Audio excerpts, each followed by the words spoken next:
interna, ¿no? En la cual estamos día a día batallando con nuestra naturaleza, en la que tratamos de seguir lo mejor que es para nuestra vida, que son las cosas de Dios, que son, por ejemplo, el hoy estar en este lugar. Día a día batallamos, pero si tenemos la palabra, ¿no? Como cada uno lo podemos tener, es importante y es fundamental poder cada día, ¿no? Poder seguir y habitar con la palabra, permanecer, como recién decíamos. Otro de los puntos, amén, la Biblia también establece una cultura. ¿Cuántos creen que la Biblia establece cultura? Porque es esto de hoy en día, ¿no? Que podemos ver que la cultura de este mundo va en dirección opuesta a lo que nosotros verdaderamente creemos y estamos, ¿no? Siguiendo la palabra y vemos cómo este sistema, todo lo que tenga que ver con la iglesia, con Dios, con Cristo, trata de ir directamente hacia el otro lado, pero nosotros sabemos que somos de una cultura que no está en este mundo, sino que somos de una cultura del reino de Dios, amén. Entonces, es fundamental el poder entender, amén, que la Biblia y la palabra establece la cultura que nosotros tenemos. Y eso lo podemos ver en el Sermón del Monte, que nos dice cómo debemos vivir como cristianos que somos. Otro de los puntos, amén, la Biblia también nos muestra el plan de Dios. La Biblia nos muestra el plan de Dios, pero desde el...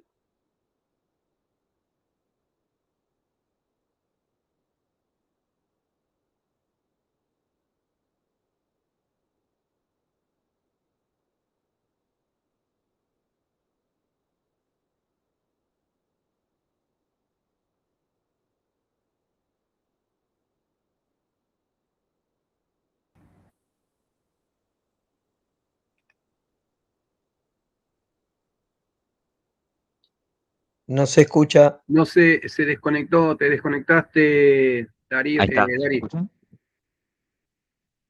Ahí está. Bien. Desaparecido segundo. Bien. No se escucha. ¿No?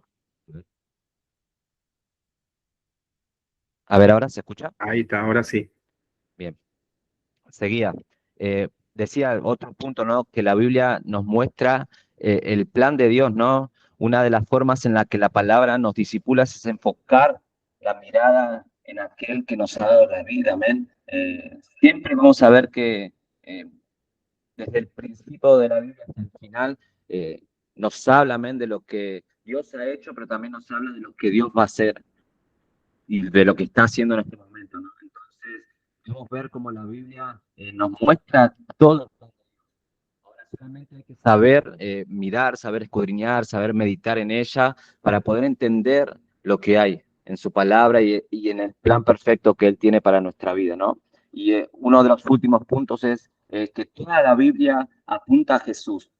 Podemos ver que toda la Biblia apunta a Jesús, cada libro y cada pasaje, amén, que podamos leer y meditar, es una,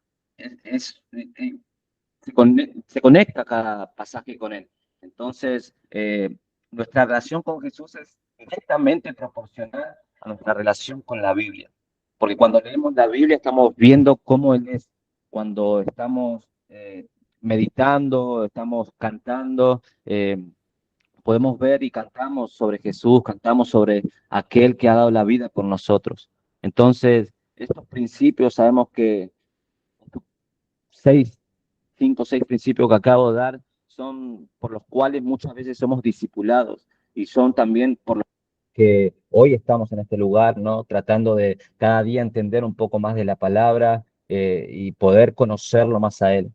Así que espero que, bueno, esta fue la primera vez que haya sido de bendición para cada uno de ustedes y bueno, lo dejo con el pastor.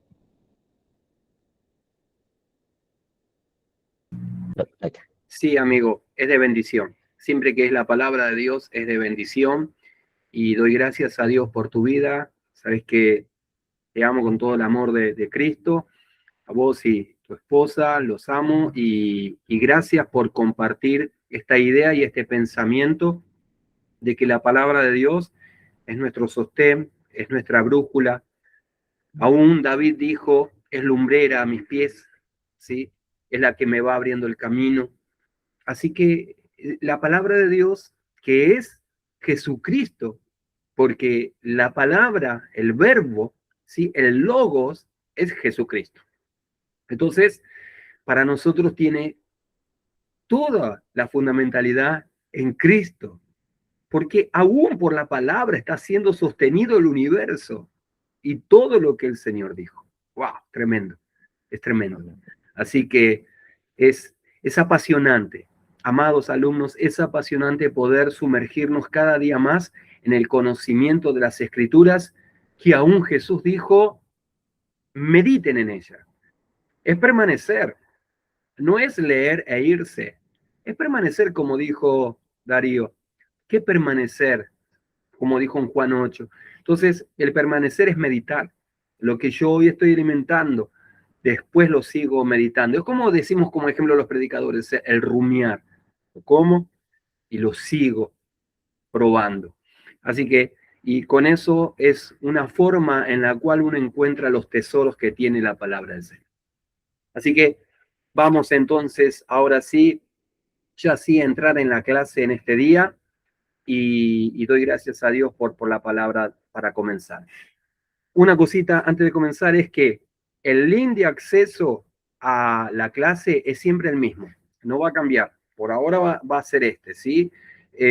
Veo que faltan algunos por conectarse, me llegaron algunos mensajes aquí para poder acceder. Les he podido comentar a aquellos que querían acceder que el link es el mismo. Si hay alguien, chicos, principalmente los nuevos que están comenzando en esta materia, los chicos de allí de Olimpo, si quieren conectarse, pueden compartirle a ellos el link de acceso, porque ahora ya estamos en la clase y así que se me va a dificultar poderlo hacer por mi cuenta.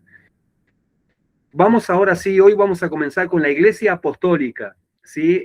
La clase anterior vimos el nacimiento de la iglesia y ha levantado algunas preguntas y ha hecho que muchos estén ahí preguntando. El día domingo me pasó que algunos de los hermanos me estaban preguntando específicamente y nosotros hemos visto entonces cómo era el nacimiento de la iglesia, qué corriente íbamos a estar siguiendo, en qué palabra nos estábamos fundamentando para poder decir que la iglesia nació a los pies de la cruz del Calvario, con el costado abierto de nuestro Señor Jesucristo, donde al momento que fue abierto salió sangre y agua. Hemos visto cómo es el nacimiento de la iglesia a través de lo que una vez pasó allí en el Génesis, cuando el Señor Jesucristo hizo caer en un sueño profundo a Adán, abrió su costado y de su costado dice que al sacar de la costilla sacó a la mujer, a Eva, la ayuda idónea.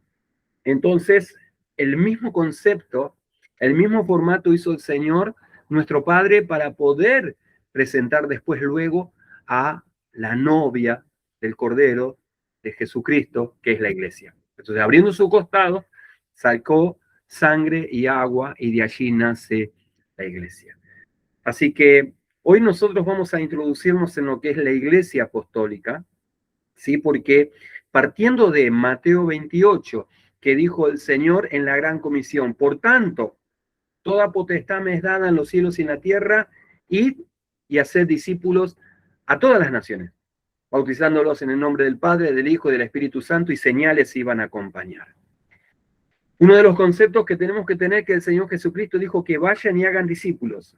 Y perdónenme, pero quiero ir directo al hueso. El Señor Jesucristo dijo, vayan y hagan discípulos, no y llenen iglesias. Perdón que tenga que ser directo, pero creo que el Señor Jesucristo dijo, vayan y hagan discípulos.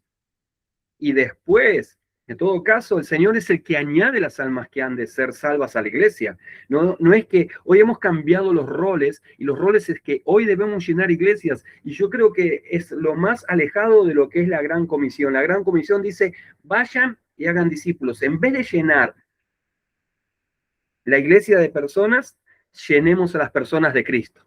Entonces, ese es el concepto fundamental, que para ellos, los apóstoles, lo que habían escuchado era fundamental. Entonces, la iglesia apostólica, ¿por qué se llama así la iglesia apostólica? Porque es la de comienzo de siglo, que se realizó en toda su expansión a través de los apóstoles.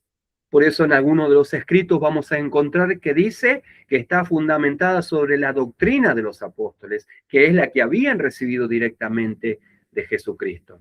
Entonces, la iglesia apostólica arranca en el año 30 después de Cristo, ¿sí? Después de la ascensión, ¿sí? Comienza a desarrollarse la iglesia apostólica, pero tiene una duración, ¿sí? No muy larga, una duración de 70 años, o sea, en el año 100 después de Cristo es cuando finaliza la iglesia apostólica, así llamada, porque el último apóstol que estaba en vida murió, ¿sí?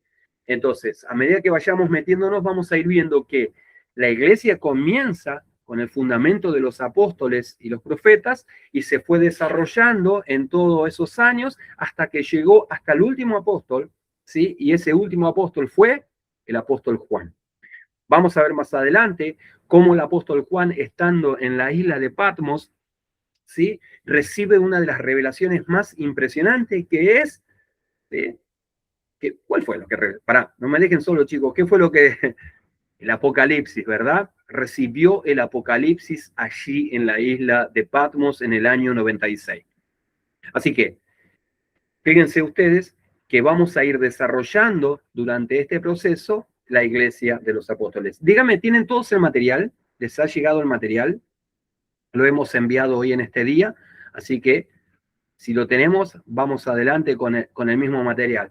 Entonces, acuérdense este concepto que nosotros dijimos que lo primero que él estaba hablando es de la iglesia, la eclesía, que es la congregación o asamblea de llamados. Entonces, la iglesia es la congregación, ¿sí? Tenemos este concepto bien claro, ¿sí? Y que la iglesia nunca se refirió a paredes, ¿sí? Sino que los que son paredes son los templos. Entonces, vamos a ir diferenciando esto. La eclesía es la congregación que ha sido llamada, ¿sí? Para formarse, y fuera de, cuando dice fuera de, es de lo que es este sistema. Nuestro hermano Darío hablaba de una cultura para poder ser implementada en un lugar y tenga eficacia, no se hace de un año para otro, sino que tiene una base mínima, y se ha estudiado esto, de 20 años. Entonces, para formar una cultura y establecer una cultura en un lugar, lleva mucho tiempo, mucha dedicación, mucho esfuerzo, y por supuesto es la constancia. Entonces, teniendo esto, vamos a ver que había algo fundamental. El Señor les dijo: toda potestad me es dada en los cielos y en la tierra. Mateo 28. Toda potestad me es dada en los cielos y en la tierra. Por tanto, vayan y hagan discípulos.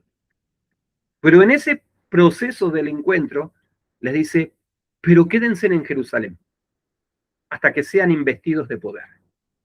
Entonces, todos conocemos este desarrollo de lo que pasó, que ellos en medio de esta situación, en medio de lo que estaba pasando, porque ya había comenzado persecución sobre ellos, encontramos que ellos están en el aposento alto. ¿Qué estaban haciendo allí? Estaban orando. Lo que habían visto hacer al Señor, ellos estaban orando. Pero Jesús les dijo, cuando resucitó y se les apareció, les dijo: quédense en Jerusalén hasta que sean investidos de poder. Entonces, el primer proceso para poder ir desarrollando la iglesia que el Señor Jesucristo les había ya anticipado allí en Cesarea de Filipo: las puertas del Hades no van a prevalecer. Esto significa, van a venir luchas, pero quédense tranquilos que las puertas del Hades no van a prevalecer. Lo que tienen que hacer es ser investidos de poder, ser llenos del Espíritu Santo. Entonces, es por eso que algunas de las corrientes piensan que, o dicen que, comienza la iglesia cuando es llena del Espíritu Santo. Entonces, vamos a ver que una de las cosas que pasa es cuando ellos son llenos del Espíritu Santo, comienza a producirse cambios en sus vidas, son realmente potenciados y son enviados. Así que vamos a ver uno de los textos bíblicos de lo primero que pasa cuando ellos son llenos del Espíritu Santo. Hechos capítulo 2, versículo 41. ¿Sí? Lo vamos a tener ahí en los materiales, pero está bueno que tengan sus Biblias y podamos estar viendo allí lo que dice. Dice que así que los que recibieron la palabra fueron bautizados y se añadieron aquel día como 3.000 personas. Entonces, vemos que cuando ellos fueron investidos de poder, ya sus vidas comienzan a cambiar, ¿sí? Sus vidas comienzan a ser transformadas de una manera que aún su forma de hablar cambia, ¿sí? Vamos a ver más adelante que ya para los apóstoles ya no era el Jesús que habían conocido.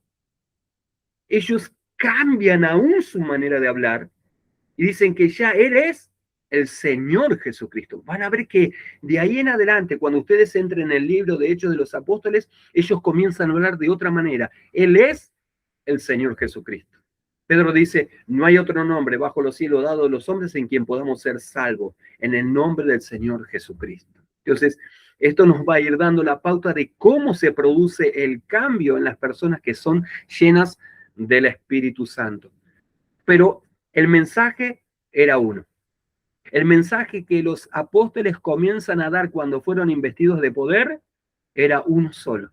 Y coordinaba con lo que hablaba Juan, o con lo que hablaba Pedro, o con alguno de los otros apóstoles como Jacobo. Así que vamos a ir viendo entonces la efectividad que ese mensaje, inspirado por el Espíritu Santo, tenía.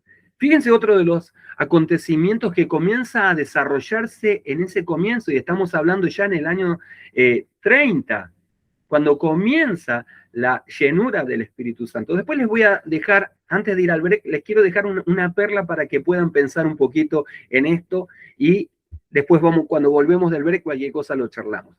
En Hechos capítulo 4, versículo 4, que también está en el material, dice, pero muchos de los que habían oído la palabra creyeron y el número de los varones eran como de 5.000 personas.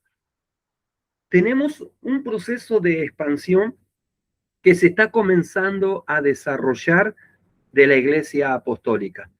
Tenemos primero 3.000, pero después se añaden 5.000 más.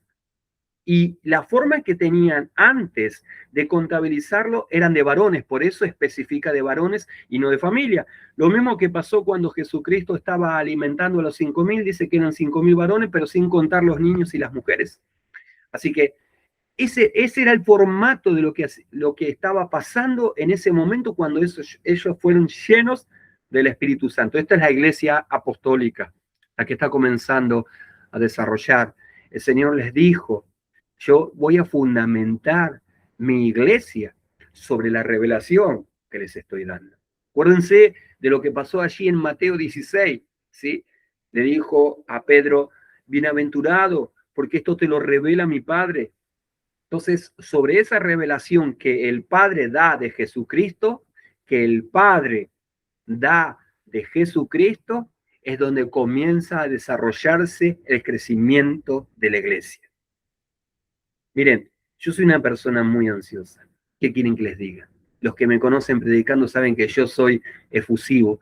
Y realmente una de las cosas que creo que vamos a tener que cambiar va a ser aún el mensaje que los predicadores estamos dando.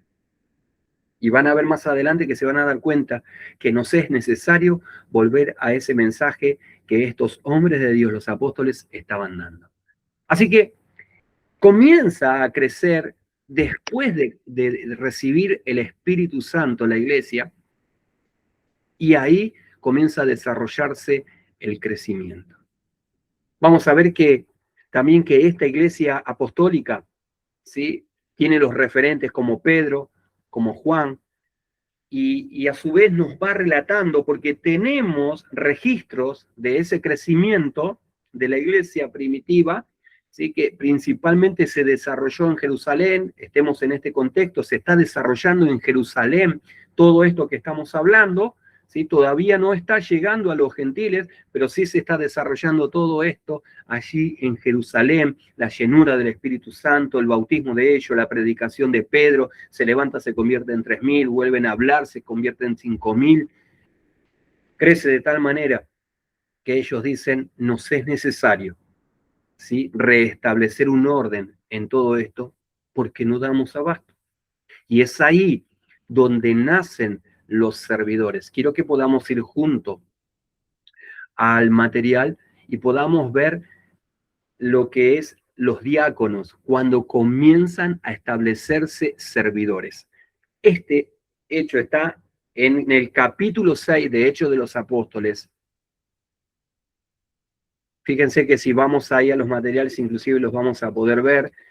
En Hechos capítulo 6 vamos a encontrar que es necesario establecer hombres que sirvan, ¿sí?, para que los apóstoles que estaban atendiendo esas necesidades puedan volver a lo que nosotros estamos haciendo hoy, volver a meditar en la palabra.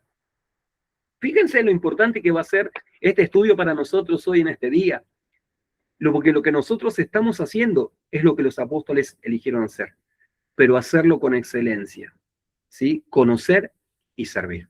Hechos capítulo 6, versículo 2 dice: entonces los 12 convocaron a la multitud de los discípulos y dijeron, esto eran los apóstoles, no es justo que nosotros dejemos la palabra de Dios para servir a las mesas. Y no es que no lo querían hacer, sino que ya lo estaban haciendo, pero les demandaban otras necesidades. Versículo 3 dice: buscad pues, hermanos de entre vosotros, a 7 varones de buen testimonio, llenos del Espíritu Santo y de sabiduría, a quienes les encarguemos el trabajo. Mas nosotros persistiremos en la oración y en el ministerio de la palabra. Esto está en Hechos de los Apóstoles, capítulo 6, desde el versículo 2 al 4. Presten atención a lo que el Espíritu Santo nos está revelando. Es tremendo. Ellos dicen, nosotros tenemos que perseverar en la palabra. Hoy lo que Darío nos compartió es del Espíritu Santo para que entendamos que debemos permanezcamos. Lo que está hablando aquí es que ellos permanecieron en el conocimiento de Cristo. Por eso el apóstol Pablo está diciendo en Efesios capítulo 1, versículos 16 y 17, Dios, danos espíritu de sabiduría y de revelación para conocer a Cristo. Ahora bien, fíjense lo que era interesante en esto. Ya había una congregación formada, ¿sí? Y los apóstoles les están diciendo, por favor, busquen 7 varones entre ustedes llenos del Espíritu Santo. Decime si la iglesia no es inteligente. ¿Te das cuenta que la iglesia tiene la capacidad de poder discernir quiénes son los que están llenos del Espíritu Santo y quiénes no? ¿Te das cuenta que también los apóstoles entendieron que esas personas que iban a servir a la mesa no podían ser cualquiera? Tenían que ser personas llenas del Espíritu Santo, y todos los que ustedes están ahí me van a decir, pero Alejandro, van a servir las mesas, tienen que estar llenos del Espíritu Santo. Yo digo lo que dice la palabra del Señor. Si el Señor dice que tienen que estar llenos del Espíritu Santo, los ujier, los que limpian, los que cantan, los que predican, los que barren, los que sirven al Señor, tienen que estar llenos del Espíritu Santo. Punto y coma a otra oración. Y el Espíritu Santo es lo que nos dice. Entonces, esa iglesia que estaba creciendo en base a lo que el Espíritu Santo de Dios estaba dando. La iglesia apostólica se comenzó a desarrollar en base al Espíritu Santo. A medida que fue creciendo, esa iglesia de principio de siglo comenzó a establecer, y en esto les voy a decir, prestamos atención y más adelante vamos a estar desarrollando en la iglesia perseguida este tema. Veamos algo que nos está diciendo el material. Dice, posteriormente también fueron establecidos obispos, presbíteros o ancianos. ¿Sí? En el material nos va a estar contando este tema, que no solamente necesitaron diáconos, sino que el apóstol Pablo también decía en primera de Timoteo capítulo 3 y en el versículo 2, pero es necesario, ¿sí?, que haya obispos. Es necesario que haya alguien que supervise estas tareas que hoy se están realizando. Entonces, era importante el tema de diáconos y también de obispos o servidores que es lo que nosotros estamos entendiendo. Pero más adelante vamos a desarrollar esto que nos va a traer una revelación importante, el significado de la palabra obispo, que es en su original griego. Recuérdense que el Nuevo Testamento ha sido escrito en griego, es episcopado. Entonces, el episcope, que es el obispo, es el supervisor de los que está desarrollándose en la iglesia. Esto allá adelante, a partir del siglo XII, comenzó a deformar y terminó siendo cualquier cosa. Pero bueno, chicos, yo les dije, perdónenme, soy ansioso, ya casi me estoy pasando para la otra iglesia perseguida, pero quedémonos aquí en la iglesia apostólica, porque aquí estaban funcionando muy bien todo lo que los apóstoles estaban haciendo. Personas llenas del Espíritu Santo, obispos que tenían que saber bien conducir su hogar, su vida, buen testimonio, pero conocedores de la palabra del Señor. No ponían a cualquiera. Aún el mismo apóstol Pablo le dice, nunca pongan un neófito. ¿Alguna vez lo habrán leído esto cuando dice neófito? Esa persona neófito significa una persona con falta de conocimiento, ¿sí? Con desconocimiento. No podemos poner, ¿sí?, a personas con desconocimiento para que lideren, para que hagan la función de anciano, ni para que sirvan. Porque el mismo requisito, el apóstol Pablo le estaba diciendo después para los diáconos. Entonces, qué interesante es cómo comenzaba a desarrollarse la iglesia primitiva, ¿sí? Y cómo comenzaba a ir formándose poco a poco, ¿sí?, en lo que el Señor Jesucristo estaba pensando. ¿Vamos bien? ¿Me van siguiendo? ¿Sí? Bien. Entonces, vamos a ver que nunca fue fácil. Nunca fue fácil el poder establecer la iglesia. Primero había un cambio de cultura. Justamente de lo que estábamos hablando, establecer una cultura lleva tiempo. Había un cambio de cultura que se estaba gestando en ese momento y principalmente había mucha persecución de parte principalmente de los judíos. Entonces los judíos comenzaron a perseguir todo esto nuevo que se estaba fomentando, que no estaban entendiendo y que a su vez también lo estaban luchando porque entendían que no podía ser lo que se estaba contando de Jesucristo. Así que vamos a ver que entonces comienza la persecución, ¿sí? Y a causa de esa persecución, ¿sí?, vamos a ver que comienza a desarrollarse aún mucho más la iglesia. Hubo un predicador que dijo, el hábitat normal de crecimiento de la iglesia es la opresión. Cuando la iglesia cada vez es presionada, crece más. Lo mismo es lo que le pasaba a Israel en Egipto. Cuanto más los oprimían, más crecían. La iglesia del Señor, cuanto más lo oprimen, más crece. Pero ¿cómo puede ser que esté creciendo? ¿Por qué? Porque es el momento que comienza a orar, que comienza a clamar, comienza a meterse en la búsqueda, comienza a tener la coinonía entre hermanos, y ahí es donde comienza a desarrollarse. Y entonces se levanta la persecución porque veían, imagínate, 3.000, 5.000 familias que se estaban añadiendo a lo que era la congregación, ¿sí?, de los cristianos, a la iglesia, a la eclesía, comenzó a provocar a celo a los judíos. Y entonces el mismo Sanedrín es el que pidió ¿a quién? A Saulo de Tarso, que comience a perseguir a los cristianos. En ese momento no se llamaban cristianos, sino que se llamaba el camino, ¿sí? Entonces, en ese momento, a todos los que tenían a Cristo Jesús en el corazón se los conocía como la gente del camino, la secta del camino, lo decían ellos, ¿no? Pero bueno, era así. Veamos algo que es interesante, ¿sí? Acá en los materiales va a decir algo. Sin embargo, aquello que parecía un obstáculo, la persecución, se convirtió en el medio por el cual el evangelio comenzó a extenderse ya fuera de Jerusalén. Acuérdense de una palabra. Jesús dio un mandato. ¿Qué dijo el Señor? Me seréis testigo en Jerusalén, Judea, Samaria y hasta lo último de la tierra, ¿verdad?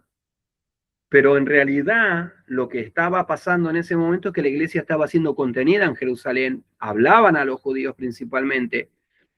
Acuérdense la situación que era judíos y samaritanos, ¿sí? Que no se hablaban, no se acercaban y era necesario romper ese paradigma. Así que entonces, ¿qué está pasando? Se establece la persecución de la iglesia apostólica y comienza a través de Saulo de Tarso. Entonces, vamos a ver este hecho que es importante, capítulo 8 de Hechos de los Apóstoles. Yo les dije, por ahora tenemos mucho material para poder ver el crecimiento de esta iglesia. Hechos capítulo 8, versículo 1. Y dice así, con respecto a Esteban, dice, y Saulo consentía en su muerte. ¿Quién era Esteban? ¿Se acuerdan? Uno de los 7 diáconos que habían sido establecidos por la iglesia. En aquel día que dice, hubo una gran persecución contra la iglesia que estaba en Jerusalén, que por ahora solamente se le hablaba a los judíos nada más, de que Cristo Jesús era el Mesías. Y todos fueron esparcidos, y fíjense que comienza con esto diciendo, por las tierras de Judea y de Samaria, y los únicos que no fueron esparcidos fueron los apóstoles, que ellos seguían como base estableciéndose en la palabra del Señor. ¿Sí? Fíjense, y volvemos a leerlo, Hechos capítulo 8, versículo 1, dice, y Saulo consentía en su muerte. En aquel día hubo una gran persecución contra la iglesia que estaba en Jerusalén, y es ahí donde todos fueron esparcidos por las tierras de Judea y de Samaria, salvo los apóstoles. Entonces, ¿qué pasa acá? Esta persecución que comienza contra la iglesia establece el primer mártir que tiene la iglesia. Entonces, el primer mártir que está teniendo la iglesia no es ninguno de los apóstoles, sino por el contrario, es un servidor, un diácono, que es Esteban. Entonces, Esteban es el primer mártir que está teniendo la iglesia. Qué tremendo, ¿no? Y esta palabra mártir es muy profunda, ¿sí? Porque quizás muchas veces, como el apóstol Pablo, como Santiago, cuenta en el capítulo 1, en las epístolas, que nosotros también venimos a ser mártires, si soportamos las pruebas.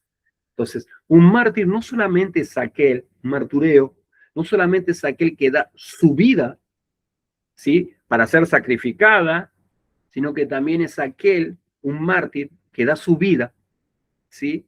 Por gastarla para el servicio del Señor. Entonces también esa persona es un mártir. Nosotros, ustedes, podemos ser mártires también, entregando nuestras vidas al sacrificio vivo, santo y agradable para la obra del Señor. ¿Me van siguiendo? ¿Sí? Pero fíjense, nos quedamos ahí en el capítulo 8 y quiero que veas ahora lo que va a decir en el versículo 4. Mira, dice, pero los que fueron esparcidos iban por todas partes anunciando el evangelio. ¿Sí? Entonces, Felipe, esto es otro de los diáconos que habían sido establecidos por la iglesia, dice, entonces Felipe, descendiendo a la ciudad de Samaria, les predicaba a Cristo. ¡Wow! ¡Qué tremendo! Y la gente unánime escuchaba atentamente las cosas que decía Felipe, oyendo, pero también viendo las señales que hacía. Así que fíjense cómo comienza a través de esa persecución, a través de esa opresión a la iglesia, comienza a expandirse, comienza a desarrollarse. Y acá hay una palabra que esta palabra enviado, que quizás alguno la haya escuchado, es un envío sin retorno. Y la palabra original para ese dicho envío significa ekbaló. ¿Sí? La palabra original que fue escrita enviados significa ekbaló. Significa es un envío sin retorno, no hay vuelta atrás. Y cuando el Espíritu Santo los envió, no había vuelta atrás. Y eso me hace a veces recordar lo que pasó con aquella comunidad morava, ¿sí? Que había formado Zinzendorf allí en ese lugar, estableciendo la gloria del Señor a través de la oración y del ayuno. Y esa comunidad en un momento dice, sentimos de entregar nuestras vidas, ¿sí? Y ser esclavos realmente, y ser vendidos como esclavos para poder llevar el evangelio a otro lugar. Había un envío sin retorno. Había un écbalo que en ese momento se estaba desarrollando en esa gente, que el Espíritu Santo la estaba gestando sobre los corazones de aquellos moravos. Qué tremendo, ¿no? Todo esto que vamos viendo recién son los primeros años de la iglesia. Les dije que antes del break les iba a compartir algo para que vean cómo tiene relación el Antiguo Testamento con el Nuevo Testamento. Después vamos a seguir con la materia. Tiene mucha relación el Antiguo Testamento con el Nuevo Testamento. Por eso, con respecto a lo que hablaba Darío, es importante también tener el conocimiento del Antiguo Testamento. Hay quienes dicen, no, el Antiguo Testamento ya está, es el tiempo de la ley, vamos al tiempo de la gracia. Pero en realidad, las palabras que están escritas en el Antiguo Testamento es un reflejo de todo lo que va a venir. Y fíjense por qué tiene una amplia relación el día en el cual la iglesia fue llena del Espíritu Santo. ¿Cómo es conocido ese día? Como la fiesta de Pentecostés. ¿Verdad que estamos de acuerdo con eso, no? Es la fiesta de Pentecostés, el día en que la iglesia allí en Hechos de los Apóstoles fue llena del Espíritu Santo. Pero quiero que me acompañes ahora y después nos vamos al ver. Hechos 19, por favor. Éxodo. Éxodo 19, perdón. Me equivoqué. Éxodo 19, versículo 1. Y quiero que veas esto que es la manifestación del Rey de Gloria sobre el monte Sinaí. ¿Estás ahí? Éxodo 19. Dice, en el mes tercero, ¿sí?, de la salida de los hijos de Israel de la tierra de Egipto, en ese mismo día llegaron al desierto del Sinaí. Este versículo, un solo versículo, nos va a hablar mucho. Entonces, vamos a hacer un poco de historia. Yo les dije que es importante tener el conocimiento del Antiguo Testamento. Estaban en Egipto, los israelitas estaban siendo esclavizados, pero les llegó Moisés para poder ser libertados. ¿Qué les dijo? Y si ustedes cuando vayan a leer más atrás van a encontrar que dice, en el primer mes, el día 10, les dijo el Señor, busquen un cordero, apártense un cordero por familia para poder ser luego sacrificado. ¿Sí? Síganme en esto, cualquier cosa, sean noble como los debería y después lo estudian tranquilo cuando terminamos la clase. Pero dice así la palabra del Señor, que el primer mes, ¿sí?, en el cual estaban allí, les dice, búsquense el día 10 un cordero para ser sacrificado. Ellos, el día 10 del primer mes, están apartando un cordero. ¿Qué día? Día 14, ¿sí?, del primer mes, tienen que sacrificar el cordero pascual. Y es ahí que cuando en esa noche sacrifican el cordero, con esa sangre, pintan los dinteles de las casas, que es cuando va a pasar el ángel que va a matar a los primogénitos y va a matar a aquellos de donde no estaba la sangre. Luego de ahí, que dice, día 15, salen, ¿sí?, de Israel, de Egipto, el pueblo de Israel. El día 15 sale Israel de Egipto. Caminó por el desierto. ¿Sí? Tenemos que ya los primeros 15 días del primer mes, más los 30 días del segundo mes, más lo que llegó allí en el primer mes es el día, ¿sí?, 49, cuando ellos están llegando a el monte Sinaí. ¿Qué les dice aquí? Después de 3 días, más adelante, Hechos 19, Ay, dale con hecho. Éxodo 19, perdón. Síganme atento, tranquilo, que ya les voy a hacer descansar las neuronas. Estamos, Hechos 19. Uy, dale con hecho. Éxodo 19, versículo 11 dice, estén preparados para el día tercero, porque al tercer día Jehová va a descender a ojos de todo el pueblo sobre el monte Sinaí. Dijimos, tenemos desde el sacrificio del Cordero Pascual, día 14. Cada mes allí tenía 30 días. Saquen las cuentas ustedes. Tenemos los primeros días del primer mes, más los 30 días del segundo mes, más la llegada de Israel al monte Sinaí. Y ahora el Señor le dice, prepárense, que en el tercer día me voy a manifestar. Cuando vos sumas todos estos días, te da 50 días. Y es ahí donde celebra el Señor el Pentecostés del Antiguo Testamento. Entonces, el Señor dijo, no es casualidad de que el día 10 del primer mes Jesucristo haya entrado a Jerusalén. No es casualidad que el día 14 Señor Jesucristo haya sido sacrificado. No es casualidad que después de 3 días el Señor haya resucitado. Y no es casualidad de que yo me manifieste delante de todas las gentes allí en Jerusalén como lo hice en el monte Sinaí. Por eso, amados, cuando nosotros estudiamos el Antiguo Testamento, es un fiel reflejo de todo lo que dice en el Nuevo Testamento. El Espíritu Santo, como se manifestó en el Sinaí a ojos de todo el pueblo, lo hizo nuevamente en el Pentecostés a ojos de toda la comunidad judía. Por eso decían, nosotros que somos de este lugar, nosotros que somos de Arabia, nosotros que somos de allí, ¿qué es esto? Esto es lo que dijo, y ahí comenzó a predicar Pedro. Esto es lo que dijo Joel. En los últimos tiempos derramaré de mi Santo Espíritu. Y esto es lo que ha pasado. Amados, vamos al break, ¿sí?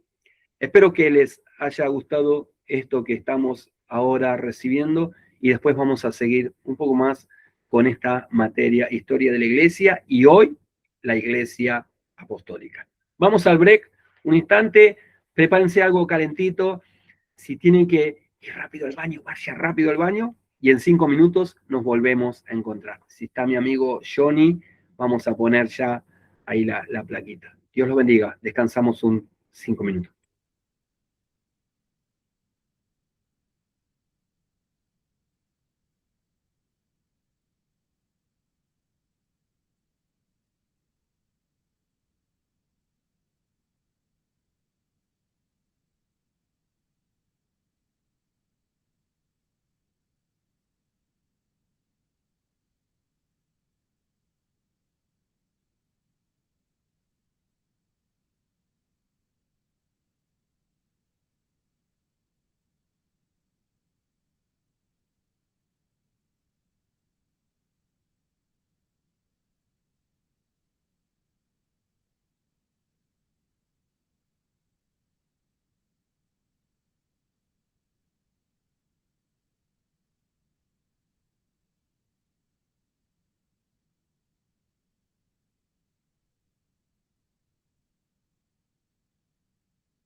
sangre nos diste, tu cuerpo partiste, y hecho está.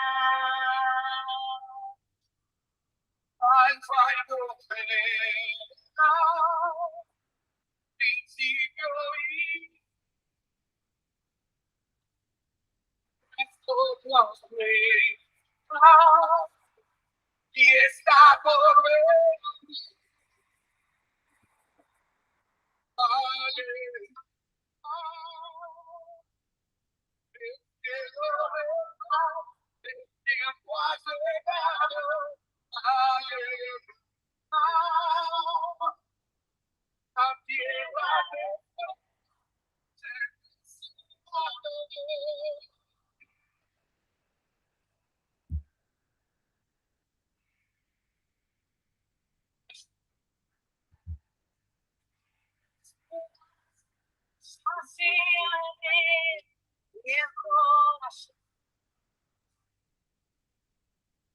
Nos separamos, cada y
Bueno, vamos llegando.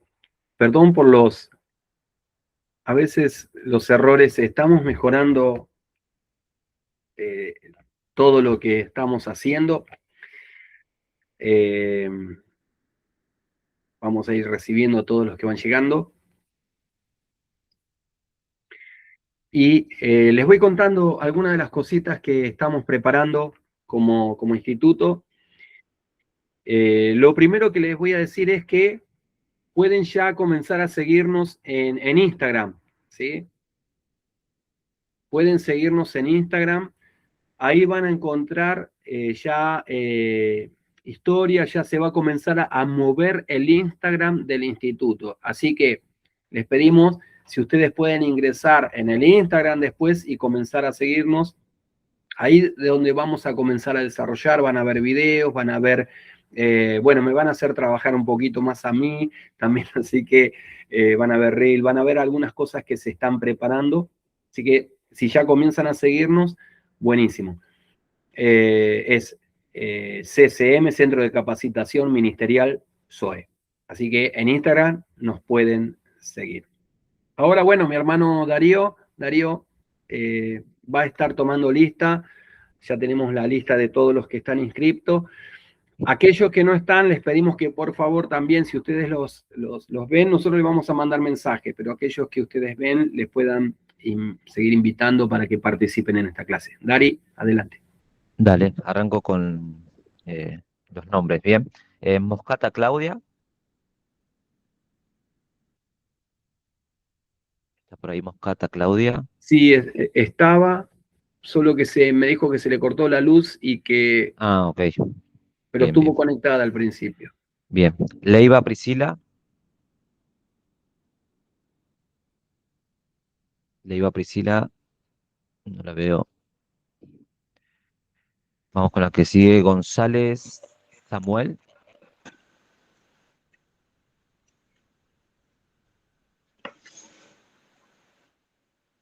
González Samuel, no. Domínguez Alejandra.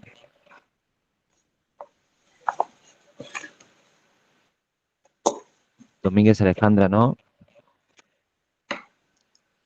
Cueva Sandra. Ahí la Presente. veo a Cueva, sí.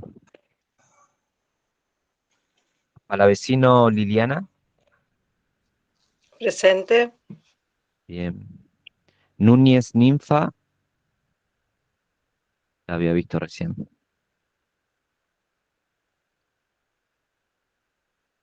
Molina Carlos. Presente. Bien. Bravo Claudia. Bravo Claudia.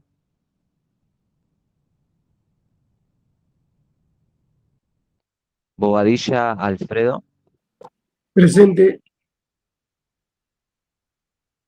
Carbone Mario. Presente. Cabaleiro Elías. Presente. Bien. Expósito Adriana. Presente. Muy bien. Ríos Luis. Ríos Luis. No está. Sena Rubén. Bien. Leyes Walter. Leyes Walter, está por ahí.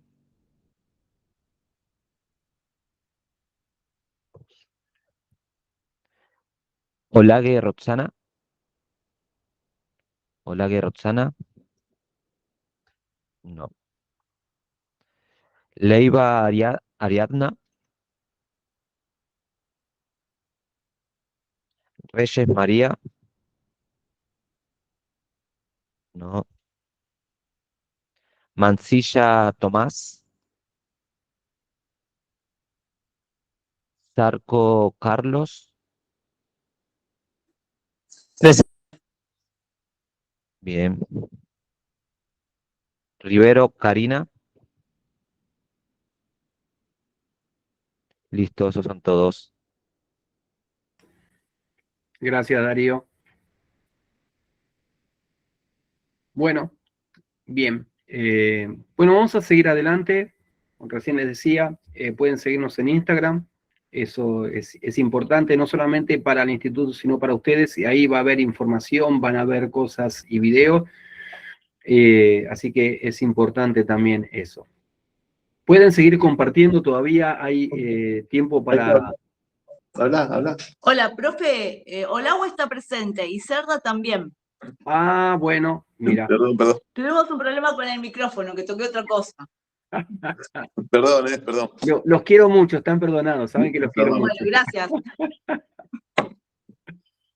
Muy bien. Se animó a hablar Roxana, muy bien. Vamos. Así que bueno. Bien, vamos a seguir adelante. Estábamos hablando de los comienzos de la iglesia. La iglesia se va a dividir en 4 etapas durante esta iglesia apostólica. La primera ya la vimos, que es la iglesia de Pentecostés, ¿sí? En ese momento vamos a ver, ahí en el material tiene unas características que son principales, ¿sí? Es el derramamiento del Espíritu Santo en la iglesia de Pentecostés. Fíjate que dura 5 años, del 30 al 35, es el lapso de la iglesia pentecostal. Es el inicio de la iglesia cristiana, la predicación del evangelio en Jerusalén principalmente, conversión de miles de personas y muchos señales y milagros se hicieron durante ese tiempo.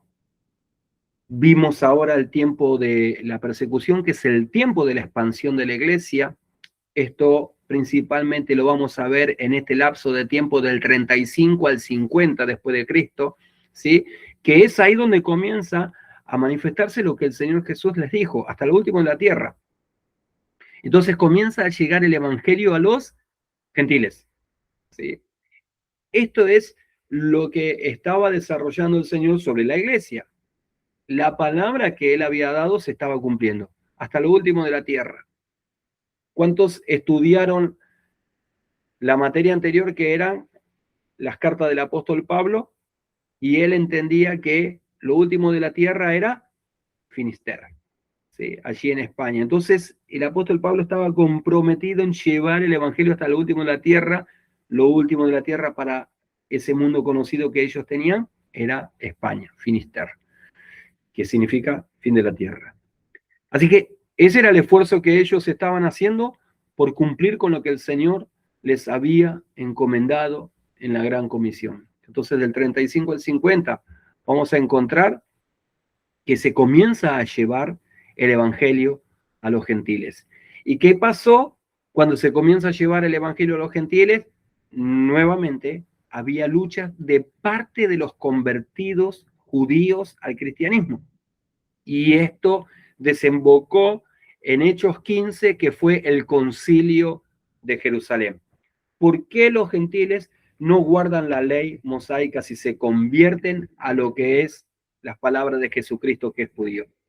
Y es ahí, como todos conocemos, la gran lucha que tuvo el apóstol Pablo, Bernabé, con todo lo que era Jerusalén, y decirles, señores, no les podemos hacer guardar la ley judía. Nosotros hemos sido libres. Así que es el momento, que es la predicación del evangelio a los gentiles y crecimiento de nuevas congregaciones, ¿sí?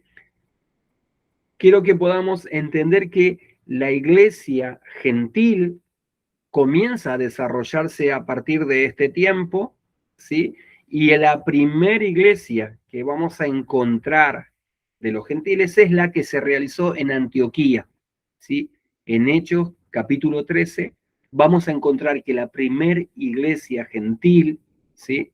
Es la de Antioquía de Siria, que fue ya Saulo de Tarso convertido, fue llevado por Bernabé y allí era Pablo. Allí fue su nombre cambiado por el nombre de Pablo en la iglesia gentil de Antioquía.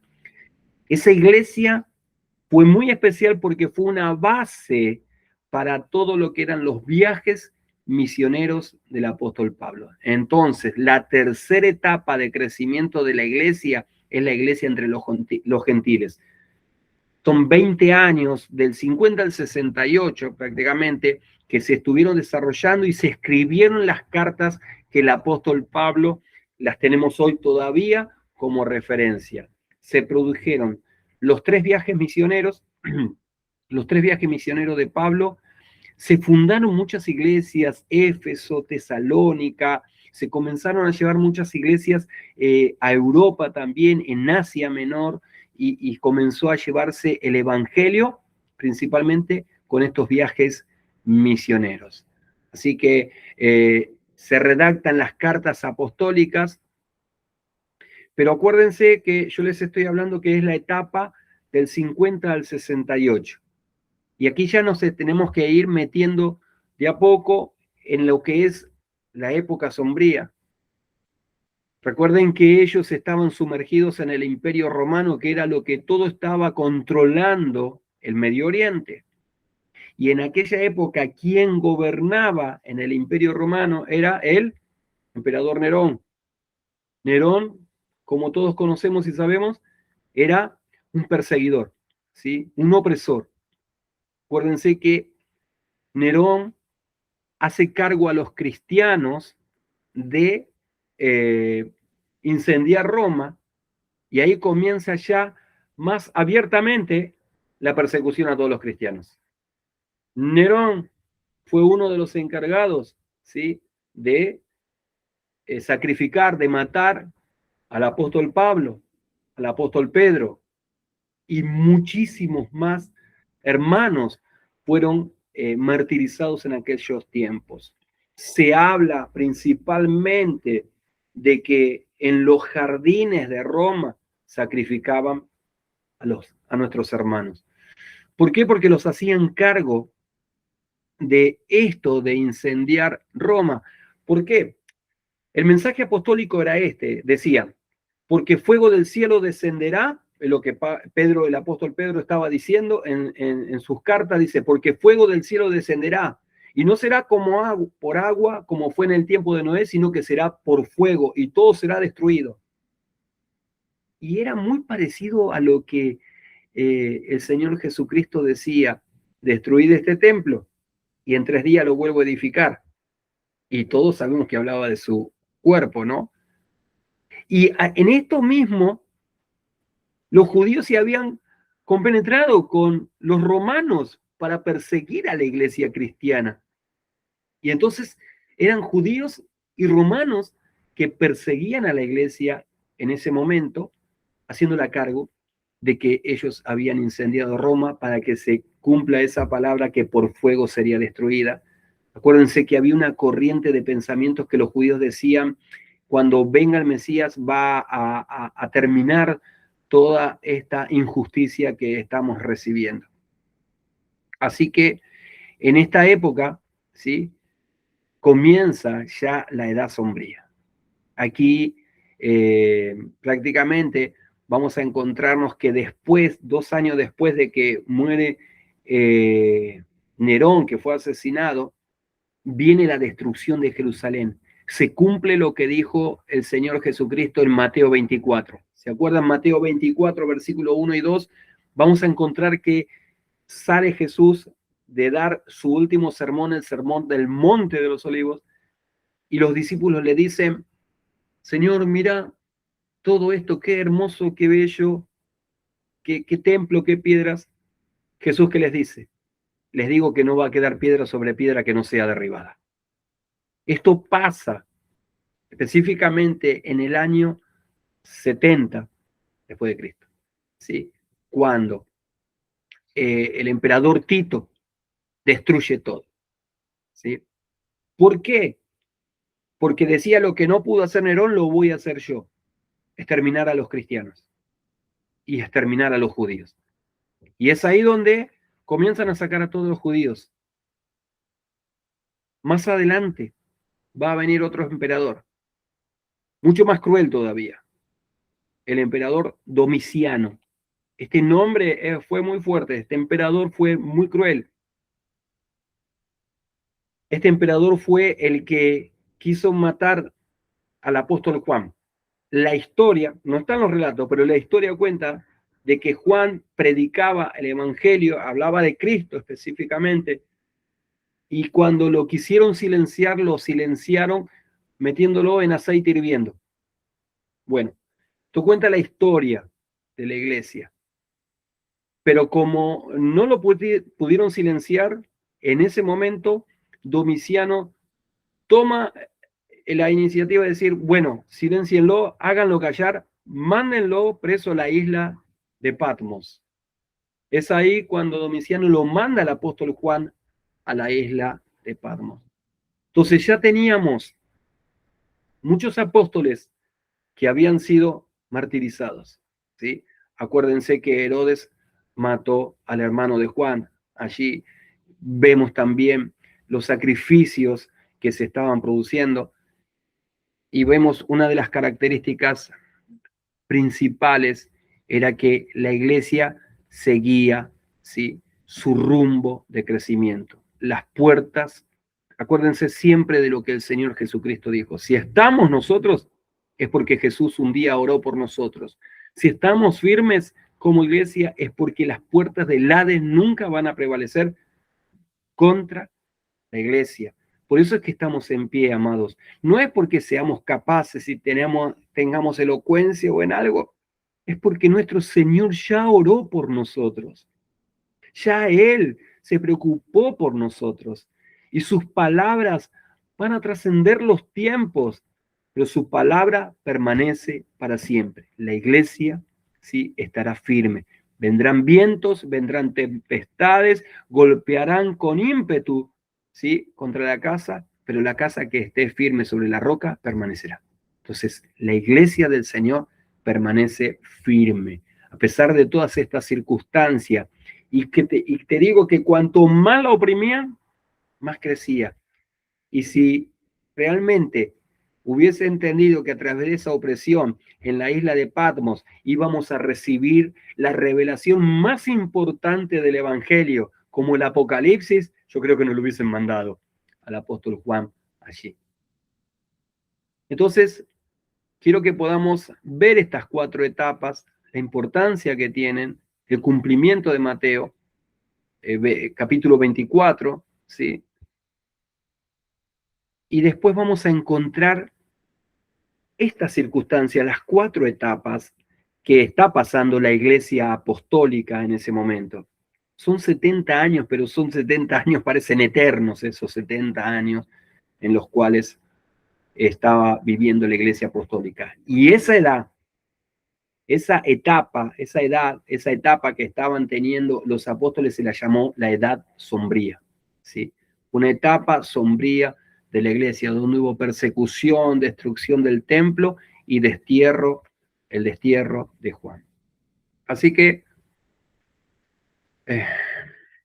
yo creo que una de las cosas que podemos ver es la importancia que tiene el permanecer firme, pero para poder comenzar a ser llenos del Espíritu Santo.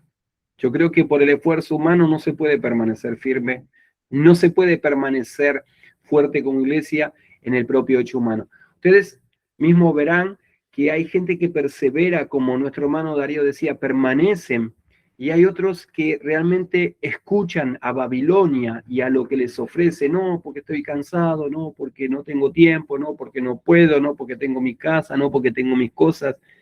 Y me hace acordar la parábola de las bodas que el rey celebraba sobre su hijo, que cuando el rey dijo, vayan e inviten a que vengan a las bodas porque está todo preparado, uno le decía, no, recién me acabo de casar, otro no, porque tengo la empresa, otro porque estoy cansado. ¿Qué hizo? El rey se enojó.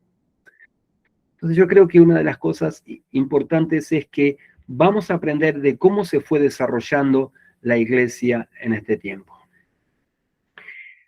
Volviendo al tema de la iglesia apostólica, es lejos de lo que hoy conocemos, lejos de todo lo que hoy conocemos, la iglesia apostólica no estaba sobre grandes edificios, por más que eran los apóstoles que habían visto a Jesucristo y estuvieron con él, no estaba fundamentada sobre edificios. Entonces, no es que hoy, por grandes edificios y por grandes congregaciones, puede ser la más santa.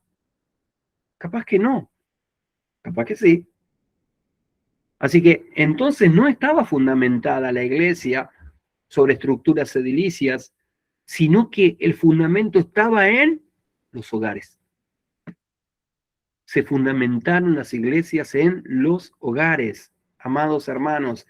Y vamos a encontrar muchísimo de estos relatos en la palabra del Señor. Vamos rapidito a algunos textos en Hechos capítulo 2, que es principalmente donde tenemos el crecimiento de la iglesia. Veamos Hechos capítulo 2 y en el versículo 44, y que también está fijado ahí en los materiales. Y veamos lo que dice la palabra del Señor. Dice, todos los que habían creído estaban juntos y tenían en común todas las cosas. Versículo 44. Versículo 45 de Hechos 2 dice, y vendían sus propiedades y sus bienes y los repartían a todos según sus necesidades. Y perseverando unánimes cada día en el templo y compartiendo el pan en las casas, comían juntos con alegría y sencillez de corazón. Esta era la iglesia judía, ¿sí? Por eso es que dice, estaban unánimes cada día en el templo. Cuando dice el templo, es el templo de Jerusalén. Pero para ellos, el lugar donde podían estar alimentándose con la palabra del Señor y desafiándose y a cada día a seguir perseverando, eran en los hogares.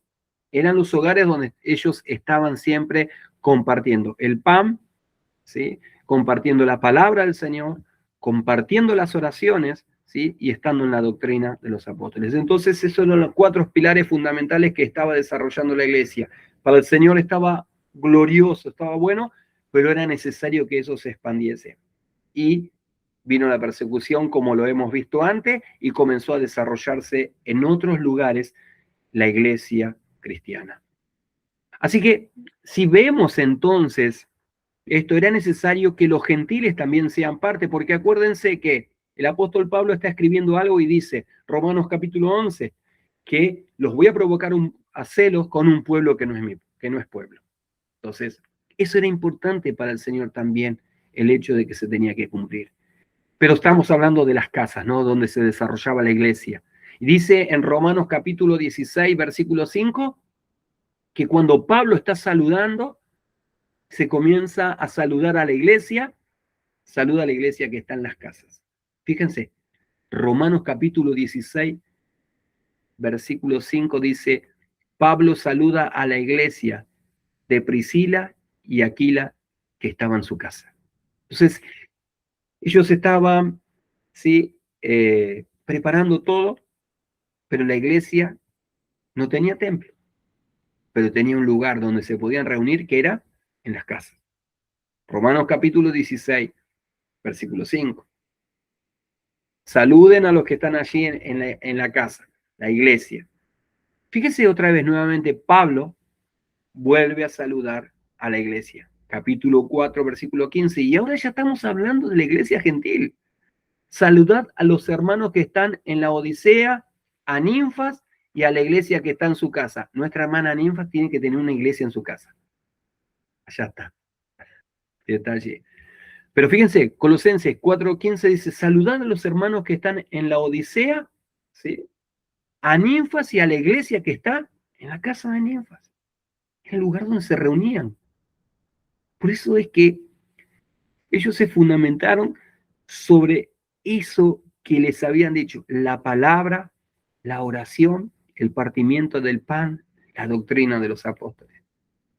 Filemón, que es solo un versículo, es una carta, dice en el versículo 2, a la amada hermana Apia y a Arquipo, nuestro compañero de milicia, y a la iglesia que está en su casa. Fíjense cómo comenzaba a crecer. Más adelante vamos a encontrar, cuando entremos en la iglesia, ¿sí? Perseguida, que hubo un lugar donde principalmente se reunían, y eran en las catacumbas, que muchas de ellas hasta el día de hoy se conservan, y vamos a ver cómo llega todo esto a poderse desarrollar para que la iglesia pueda tener un lugar donde reunirse. ¿Qué hacían? Cantaban coros. ¿Cómo realmente se reconocían entre ellos? Y muchos van a conocer ese pescadito que hay muchas veces en los autos pegados, que hay un sticker de un pescadito. Bueno, eran los credos que se habían desarrollado en aquellos tiempos para que puedan reconocerse entre cristianos sin tener que hablar. Pero bueno, todavía nos queda un trecho más para poder seguir con la iglesia apostólica. Así que, amados, casi ya llegando al fin de la clase, quiero frenar aquí para poder estar orando al Señor, dando gracias a Dios. Espero que nuestra hermana Claudia pueda ver después, ella se quedó sin datos, también me dijo, así que pueda ver después la clase, va a estar grabada, queda grabada la clase y pueda seguir meditando en ella. La iglesia apostólica, ¿sí? No solamente enfrentó los problemas de persecución, sino que vamos a ver que tuvo problemas externos, pero los más graves de todos, ¿saben cuáles eran? Los problemas internos. Y vamos a ver las herejías que había adentro de la iglesia. Por eso, el apóstol Juan, después que sale de la isla de Patmos con el Apocalipsis en su mano, al lugar donde él va y se dirige es a la iglesia de Éfeso. Y es allí donde recibimos tremendas revelaciones, como el Evangelio de Juan, ¿sí? Y el Apocalipsis completo. ¿Ustedes por qué piensan que el apóstol Juan fue uno de los que mejores explicó la cristología? Acuérdense, él dice, en el principio era el verbo era con Dios y el verbo es Dios. El apóstol Juan, ¿por qué decía? Lo que hemos visto, lo que hemos oído y lo que tocaron nuestras manos con respecto al verbo de vida. Se hizo hombre, Dios se hizo. ¿Por qué estas explicaciones tan específicas de Cristo? Esto lo vamos a estar viendo la clase que viene, porque era combatir las herejías del momento. Tenían nombre, siguieron después encubiertas, y quizás algunas las encontremos hoy en día todavía en nuestros medios. Así que, amados, nosotros queremos permanecer, como Juan capítulo 8, en la palabra del Señor. Así que, ¿qué les parece si oramos en esta noche? Dando gracias a Dios. Espero que sea de bendición todo esto que estamos recibiendo y que realmente podamos disfrutar todas las cosas que el Señor hizo con la iglesia. No fueron fáciles, tampoco lo son ahora, pero el Espíritu Santo siempre nos dará la victoria. Oramos. Padre, en el nombre de Jesús, queremos darte gracias en esta noche, porque tu misericordia es para siempre. Gracias, Señor mi Dios, porque nos has bendecido, nos has ayudado en todo, Señor. Porque vemos que tu palabra tiene fiel cumplimiento, Señor. No vuelve a ti vacío. Tú dijiste que íbamos a triunfar y estamos triunfando. Señor, el mundo puede decir, los estamos batallando, les estamos ganando. Pero, Señor, nosotros podemos ver como dice allí en Apocalipsis, vencieron por el testimonio de la palabra y por la sangre de Cristo, vencieron. Y nosotros también de la misma manera vencemos. Gracias, Señor mi Dios, por nuestros hermanos primero que dieron sus vidas por causa del Evangelio. Se esforzaron, cimentaron las bases, Señor mi Dios, para que la iglesia pueda desarrollarse. Y en base a las bases de tu palabra, seguimos creciendo, Señor. Bendigo a cada alumno, Señor. Bendigo a cada hermano, Señor. Dios, que por ahí muchas veces se les hace difícil, Señor, van luchando, Señor. A veces preguntándose, ¿estará bien lo que estoy pasando? Pero, Señor mi Dios, tú eres fiel y verdadero. Y, Señor mi Dios, a cada uno, Señor, de nosotros, tú nos ministras personalmente. Háblanos en sueños, háblanos en visión, háblanos, Señor, por el Espíritu Santo a través de estas clases. Fortalécenos, Señor, y renuévanos, porque todavía queremos dar, Señor, nuestras vidas un sacrificio vivo, santo y agradable, Señor. Cada hogar donde estamos llegando, sean bendecidos. Oramos, Señor, por aquellos hermanos que hoy no se pudieron conectar. Tú sabes el porqué, Señor. Pero Espíritu Santo, bendícelos, Señor. Bendice sus vidas. Y te damos gracias en el nombre de Cristo Jesús. Gloria al Señor. Amén y amén. Dios los bendiga grandemente. Queremos también decirles que va a haber una plaquita que después vamos a estar compartiendo, ¿sí? Como ustedes saben, el instituto no va a tener ningún costo, pero si hay alguien que desea ofrendar, ¿sí? Para el instituto, los que ya son alumnos de hace tiempo saben que es así. Por ahí el que puede hacerlo y desea hacerlo en su corazón, le vamos a estar compartiendo el alias después en el grupo. Así que, amados, Dios los bendiga. El día lunes nuevamente, a pesar de que es feriado, ¿sí? Vamos a seguir estudiando la palabra del Señor. Les mando un fuerte abrazo. Dios los bendiga. Tengan un buen descanso. Dios mediante. Dios lo guarde, hermano. Gracias, muchas gracias. El Señor